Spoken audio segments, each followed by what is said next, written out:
এই দেখো, এগুলো কি তোমরা চিনতে পারছো কি না? এগুলো আলুর চিপস। আলু দিয়ে তৈরি করেছি, নতুন আলু দিয়ে। কিভাবে তৈরি করেছি সম্পূর্ণটা দেখাবো তোমাদেরকে। আর দেখার আগেই তোমরা যারা এখনও আমার ইউটিউব থেকে যারা দেখছো, যারা এখনও সাবস্ক্রাইব করোনি, দেখার আগে প্রথমে সাবস্ক্রাইব করে দিয়ে পাশে থাকা বেল আইকনটা অবশ্যই প্রেস করে দেবে। তখন আমি ভিডিও দেওয়ার সঙ্গে সঙ্গে তোমাদের কাছে নোটিফিকেশন চলে যাবে। আমি কিভাবে তৈরি করেছি চলো এখন মূল ভিডিও চলে যাই। শিউলিস রান্নাঘরে সবাইকে স্বাগত। আজকে আমি বানাবো আলুর চিপস।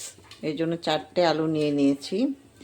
ঘরে কিভাবে তৈরি করতে হয় আলুর চিপস তোমাদেরকে আজকে সম্পূর্ণটা দেখাবো। আমি আলুগুলো নিয়ে একটু পরিষ্কার করে ধুয়ে নিয়েছি, আর একটু পরিষ্কার করতে হবে, একটু একটু আছে, এগুলো পরিষ্কার করে নেব। আর এগুলোকে একদম পাতলা করে করে কাটতে হবে। কিভাবে কাটবো এগুলোও দেখাচ্ছি। একদম মোটা হলে হবে না, পাতলাই কাটতে হবে। চলো দেখাই কিভাবে কাটে। দেখাচ্ছি, দেখো, একদম পাতলা করে করে কাটতে হবে, মোটা হলে হবে না। এই দেখো, একদম যত পাতলা পারো, একদম এই যে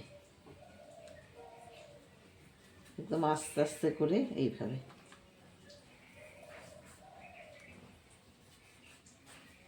এইভাবে একদম পাতলা করে করে কাটতে হবে।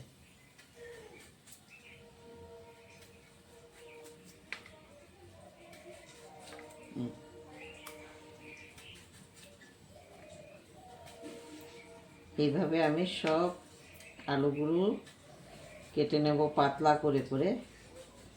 তোমরা যারা আমার ভিডিও দেখা স্টার্ট করেছ, ইউটিউব থেকে যারা দেখছো কিন্তু সাবস্ক্রাইব করোনি এখনও, তাদেরকে বলছি ভিডিও দেখার আগে প্রথমে সাবস্ক্রাইব করে নাও, আর পাশে থাকা বেলটা তোমরা প্রেস করে দেবে। তখন আমি ভিডিও দেওয়ার সঙ্গে সঙ্গে তোমাদের কাছে নোটিফিকেশন চলে যাবে। আর লাইক আর শেয়ার অবশ্যই করবে। আর যারা ফেসবুক থেকে দেখছো তারা ফলো বটনটা প্রথমে প্রেস করে দিয়ে তারপরে ভিডিও দেখা স্টার্ট করো। আর লাইক শেয়ার কমেন্ট অবশ্যই করবে। এই যে দেখো, একদম পাতলা পাতলা করে আমি করছি। এইভাবে আমি সব আলুগুলো আমি এখন প্রথমে করে নেব পাতলা পাতলা করে। এই যে কাটা হয়ে গেছে সবগুলো। এখন আমি এগুলোকে একটু জলের মধ্যে ধুয়ে নেব, কারণ এগুলোর মধ্যে একটু এই যে আলুর ভিতরটা না ধুলে আবার চট করে তোমার তেলে দেওয়ার সঙ্গে সঙ্গে লাল হয়ে যাবে। এই জন্য আমি এগুলোকে এখন ভালো করে প্রথমে ধুয়ে নেব।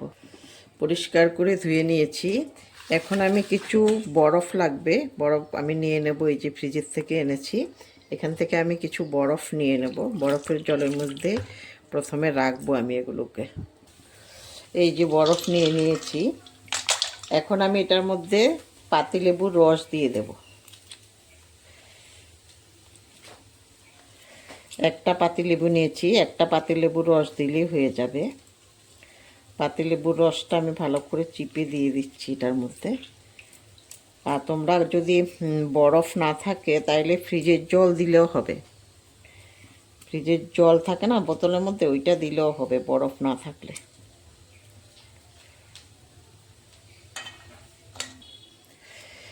এখন আমি আলুগুলো এটার মধ্যে দিয়ে দেব। এটার মধ্যে আলুগুলো দিয়ে 10 মিনিটের মতো এটার মধ্যে রেখে দেব।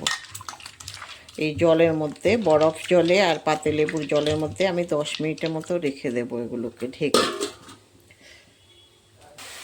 10 মিনিট হয়ে গেছে। আমি এগুলোকে এখন তুলে ফেলবো বরফ জল থেকে। বরফ জল থেকে তুলে একটা ছাঁকনির মধ্যে নিয়ে নিচ্ছি, তাহলে তাড়াতাড়ি জলগুলো পড়ে যাবে।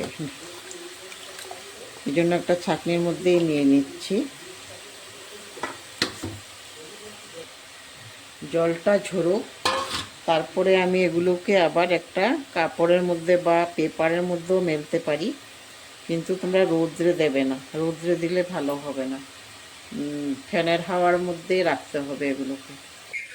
এখন আমি এগুলোকে পেপারগুলোর উপরে একটা একটা করে মেলে দেব, কিন্তু রোদ্রে দেব না, ফ্যানের হাওয়াতে একটু রাখবো। তারপরে একটু উপর থেকে কাপড় দিয়ে জলগুলো মুছে মুছে দেব। এইভাবে আমি সব আলুগুলো মেলে দিতে হবে, জল থাকলে হবে না। যে সবগুলো আমি ডালার মধ্যে দিয়ে দিয়েছি পেপারের উপরে। এখন এগুলি একটু জল, উপরে জল আছে, এই জলটা একটু শুকোতে হবে, তারপরে রেডি হবে এগুলো। আমি কড়াইতে তেল বসিয়ে দিয়েছি। এখন আমার তেলটা পুরোপুরি গরম হয়ে গেছে। গরম হওয়ার পরে আমি গ্যাসের ফ্লেমটা একটু কমিয়ে দেব। একদম আগের মতো রাখবো না, পুরো ফ্লেমে রাখবো না, একটু আধা কমিয়ে দেব। আধা কমানোর পরে তারপরে আমি আলু দেব আস্তে আস্তে। বেশি থাকলে, গ্যাসের ফ্লেমটা বেশি থাকলে আলু জ্বলে যাবে। এক পিস করে দিয়ে দিচ্ছি আমি।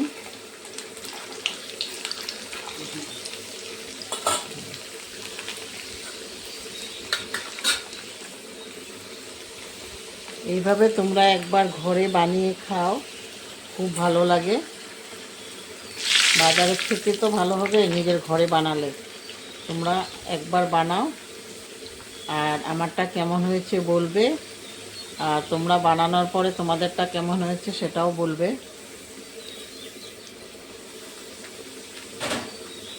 বেশি টাইম লাগে না, অল্প টাইমের মধ্যেই হয়ে যায়।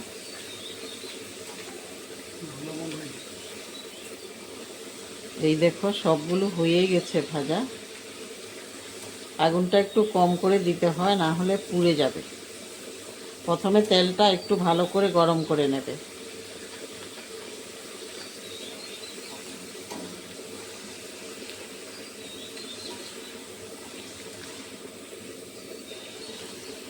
এই যে হয়ে গেছে এগুলো।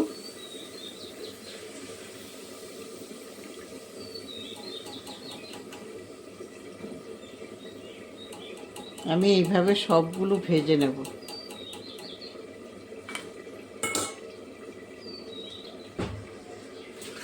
আমি আরও একবার ভেজে দেখাচ্ছি তোমাদেরকে।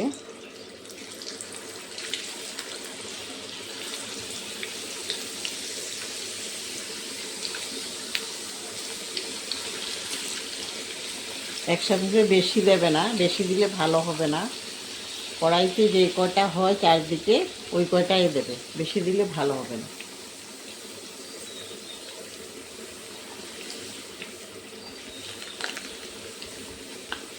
আমি কিন্তু গ্যাসের ফ্লেমটা একদম মিডিয়ামে রেখেছি।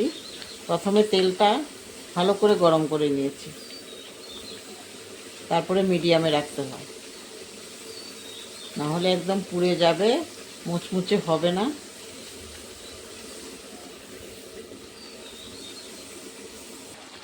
হয়ে গেছে এগুলো আমি তুলে ফেলছি এখন তেল থেকে।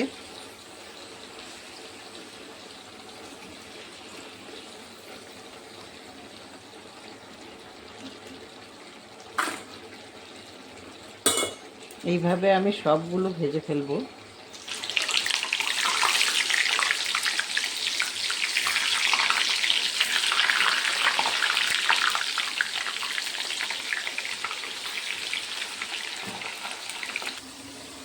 এই দেখো কতটা মুচমুচে হয়েছে, এই দেখো, দেখেছো? এই দেখো পুরো মুচমুচে হয়েছে। সব আলুর চিপগুলো দেখো ভাজা হয়ে গেছে, মুচমুচে হয়েছে। কিরকম মুচমুচে হয়েছে আমি দেখাচ্ছি তোমাদেরকে। এই দেখো পুরো মুচমুচে হয়েছে। তোমরা ওইভাবে করে খাবে। আর সম্পূর্ণ ভিডিওটা দেখার জন্য ধন্যবাদ।